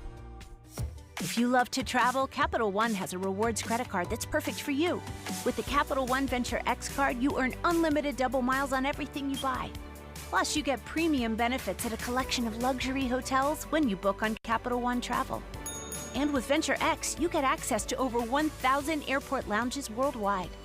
Open up a world of travel possibilities with the Capital One Venture X card. What's in your wallet? Terms apply. Lounge access is subject to change. See CapitalOne.com for details. Seems everything costs more these days. Gas, groceries, and when's the last time you checked your wireless bill? Yikes. When it comes to big wireless, if you're staying, you may be overpaying. Here's how to get the same fast, reliable nationwide coverage without the big wireless bill. Switch to Consumer Cellular. Plans start at just $20 a month, and that's not a short-term promo. Our U.S.-based experts will get you switched and saving in about 20 minutes. Call 1-888-FREEDOM or visit consumercellular.com and start saving today. Plans include $5 credit for auto pay and e-billing.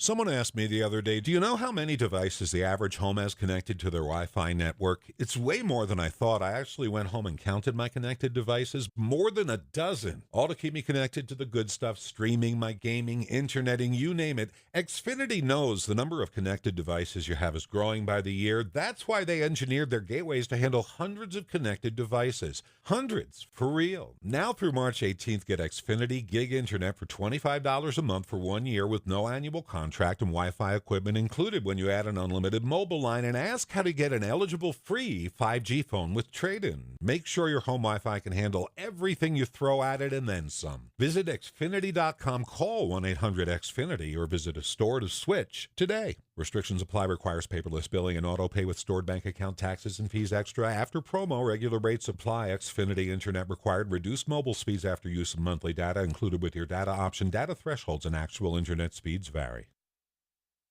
Inside Sources on KSL News Radio. We have breaking news at KSL News Radio. The Associated Press is suing the Trump administration over being blocked from covering the Oval Office. It comes after the AP issued guidelines to its international audience on how to refer to the Gulf of America. Their guidance is to continue calling it the Gulf of Mexico, while also referencing President Trump's desire that it be called the Gulf of America. In the lawsuit, the Associated Press says the AP therefore brings this action to vindicate its rights to the editorial independence guaranteed by the United States Constitution and to prevent the executive branch from coercing journalists to report the news using only government-approved language. KSL legal analyst Greg Skordas will be here later breaking down the lawsuit on Jeff Kaplan's Afternoon News at 3:45 p.m. Adam, I don't want to talk about that with you. I've got all sorts of feelings about it, but we're not going to talk about it. I want to talk to you about, I have attended 2 town halls in the last month locally.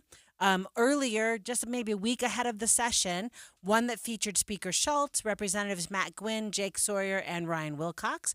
Last night, I attended a town hall that featured Representatives Katie Hall and Jill Coford and Senator Ann Milner. And I'm just going to tell you that town halls are like my favorite thing to go to. They are civic engagement on display, Adam. Just the topics that come up are so interesting. So here is a pop quiz for you.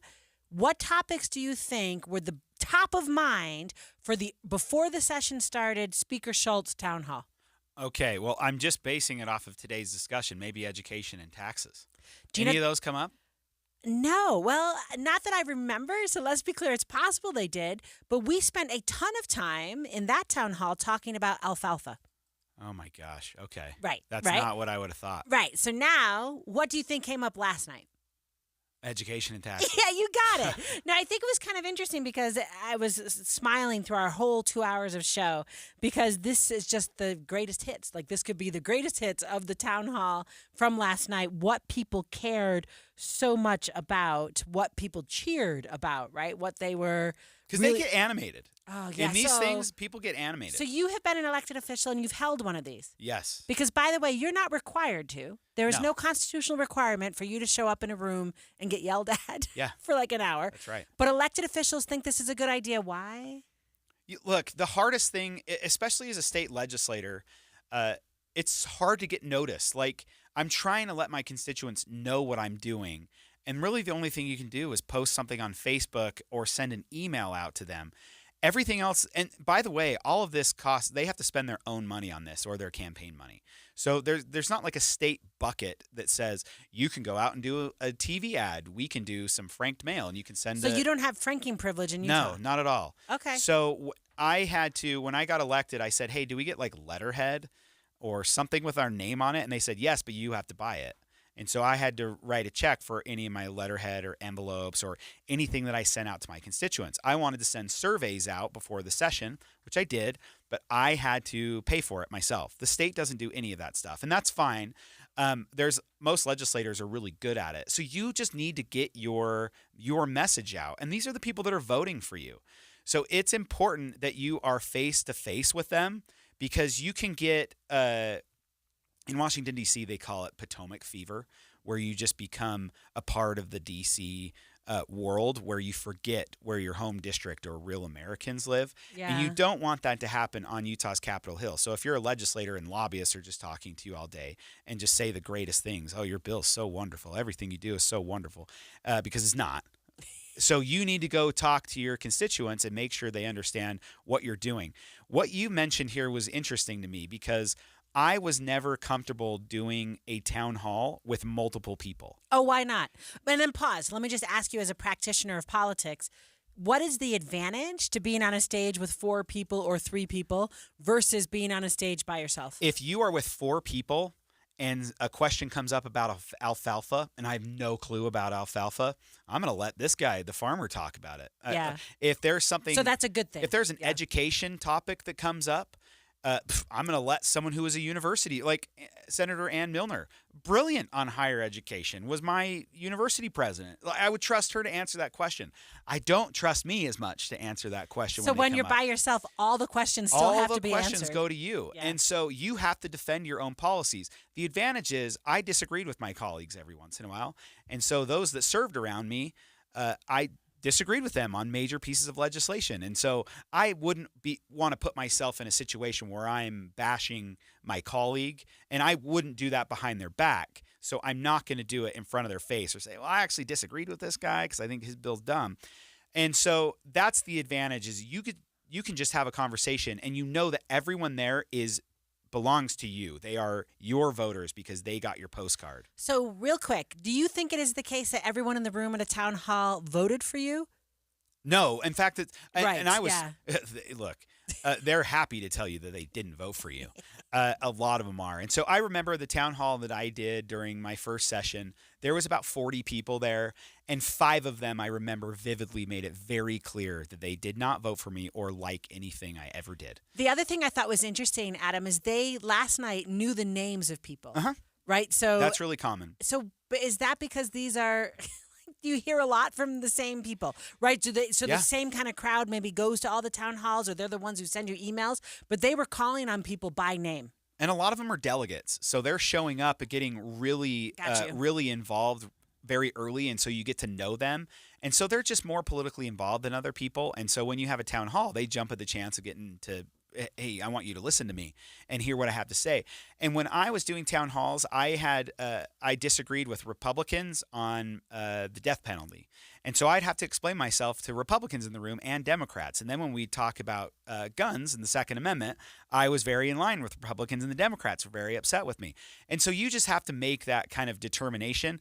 My goal was, I felt like even if you weren't going to vote for me, I wanted you to understand that I understood the policy, and I wanted to hear from you legitimately, and I would change my mind if I heard new information that made me feel wrong. And so what I tried to do was, everyone that disagreed with me publicly in the meeting that I knew about, I would talk to them afterward. And there were 2 that made it very clear. They sat next to each other that they hated me. I never met them before. They were 2 Democrats that just despised me. And afterward, I said, I want to talk to you two after this is done, so please don't leave. I talked to other constituents, everyone left, and then I talked to these two. I talked to them for an hour that night, and I invited them to breakfast. So we went to Black Bear Diner in West Jordan at 7 a.m. the next morning, and we talked for another 2 hours. And that was a really cool experience because they said, look, we're not sure if we're ever going to vote for you, but we understand that we can talk to you and you believe what you say, and we understand. Do you know what? I want to just tell you, my husband took a class to the state capitol. So very cool. Great concurrent enrollment class at the state capitol, and I'll just reveal that my daughter is in his class, right? So she was in this class. And she is not a huge fan of the state legislature, and you and I have talked about her off the air and on the air. You know, she's way left, right? Yeah. So very left version of a fun person to talk to about politics. She came home from that day at the legislature, and she said, she sat on the floor next to Representative Chu, just hung out there for a little while. Representative Chu is one of the coolest farmers. She says he has got a dinosaur plushie on his desk. Like, she thought that was fabulous. And I said, what did you think? And she said, they're just people. Mm-hmm. And she said, there's a huge disconnect between the legislature and voters. And the thing is, we're all just people. So your point, so well taken, right? Like, but I don't know that happened. Like, having those conversations, sitting at the Black Bear with you, maybe I don't vote with you, but now. Sure. And I don't care if you vote with me. I just want you to trust that, like, you're a good I'm not human. doing anything for political purposes. I'm doing it because this is what I actually believe. Right. I went to, last week, maybe the week before, I attended a town hall for Jim Dunnigan in West Jordan, Taylorsville, at West Jordan City Hall. And he was great. He would ask them, what do you guys think about this? I know you guys have seen this in the news. I want you to tell me what you're hearing. And they would say it, and he would say, well, let me say my perspective of the bill. Here's what it does. And you could see the audience going, oh, okay, that's not what we heard that it did. And he would have dialogue and conversations with everyone in the audience. That is the quickest way you can help someone understand the legislative process. When you go up to Capitol Hill, lobbyists, special interest groups are trying to pull you out of meetings all the time.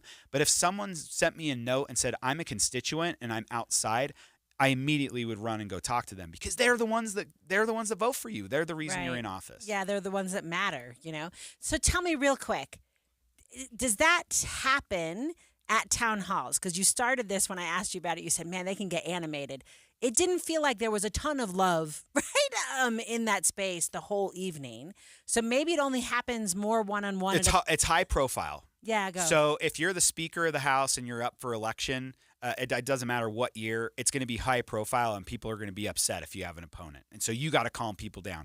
If you are on the federal level and you love Trump or you hate Trump, you're going to come and go to Blake Moore or John Curtis or Mike Lee and you're going to make your opinion known. So the higher profile you are, the more messy it's going to get. When you were low profile, low totem pole like I was, people just want to have a conversation. Got you. So the one with the Speaker, the one with Senator Milner, these are higher profile, and so they can get a little more animated. Yeah, everyone's there. More people there. But still worth it, don't you think?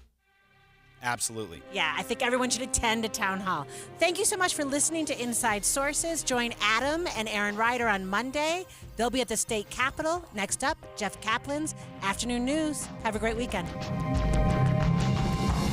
KSL FM Midvale. KSL Salt Lake City. From the KSL Common Spirit Health Studios, this is KSL News Radio. Utah's news, traffic, and weather station.